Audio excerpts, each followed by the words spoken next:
Grabatzen ari garen unean goizeko ordu 2:28 minutu diren honetan, Julen Alberdik eta Ekain Lizeagak Jorge Fernandez eta Aratz Olidenen aurka jokatu duten partidaren analisia egingo dugu. Kasu honetan, Antiguako pilota txapelketako lehen jardunaldiko nagusien txapelketakoa. Garaipen garbia lortu dute, esan bezala Julen Alberdik eta Ekain Lizeagak favorito ziren eta hauek ere pronostikoak bete dituzte. Partida hasieran Ekain Lizeaga ikusi dugu sekulakoak eta bi ematen, eta horrez gain gainera Julen Alberdi aurrean oso ongi bukatzen ikusi dugu.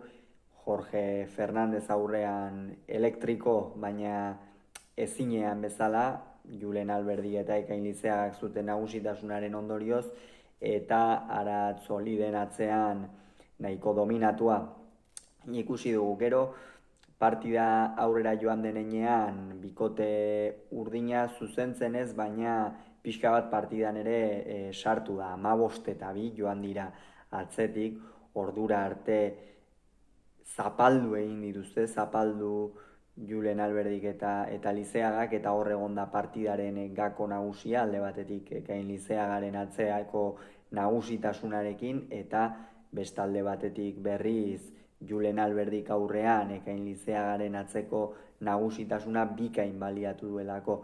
Gero ordea 18 eta 11 ere hurbildu dira Fernandez eta Oliden, eta horren arrazoi nagusia alde batetik Aratz Oliden asko zuzendu dela. Hasieran naiz eta dominatua izan, pilota batzuk ere galdu ditu, askotan Julen Alberdiri noski aurrean kendu nahi horretan edo, baina bigarren zatian asko zuzendu da, eta tarteka gainera Lizeagari bizkarra ere erakutsi dio, eta Fernandezen jarrera oso aipagarria izan da, izan ere partida maldan gora zuten arren azkenera arte saiatu da.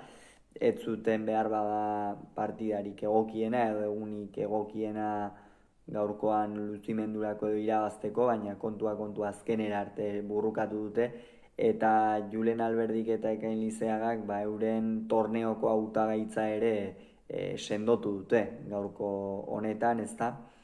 Eta kontua lehendabiziko garaipena lortu dute gorriek, eta ikusiko dugu aurrengo partidan zer gertatzen den.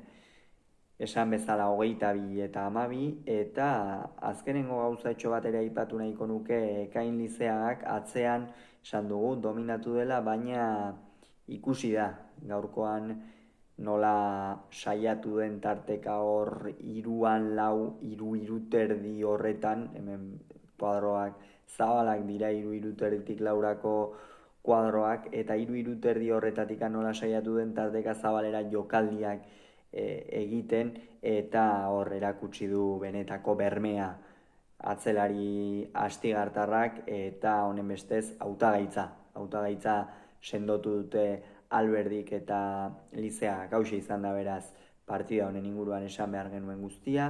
Horrengoan gehiago izango duzuek Kirolunea podcast YouTubeko kanal honetan, bitartean ongi izan agur.